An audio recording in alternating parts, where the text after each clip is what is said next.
Don't download Finvest app before watching this. If you're considering Finvest, pause for a moment. Most people get this wrong. They assume it's a full-featured investing platform.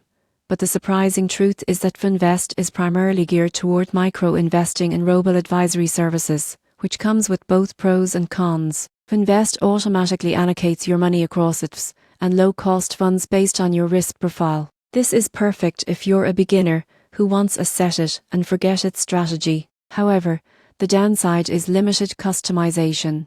Unlike traditional brokers, you can't pick individual stocks or implement advanced strategies. If you're seeking active portfolio control, this app might frustrate you. Another key point is fees. While Finvest advertises low costs, management fees plus fund fees can slowly eat into returns over time. For small balances, this may be negligible, but for portfolios over zero, those small percentages add up.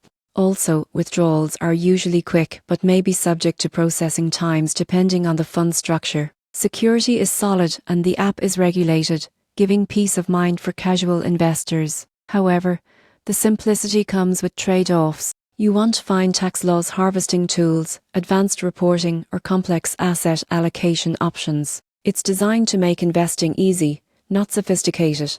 In conclusion, don't download Finvest if you're looking for high customization or hands-on control of every investment. It's ideal for beginners who want automated, low-effort investing and a clear path toward building wealth gradually. Understanding its limitations ensures you won't be disappointed and can use it effectively as a stepping stone toward more advanced investing. Use Finvest for simplicity, not complexity.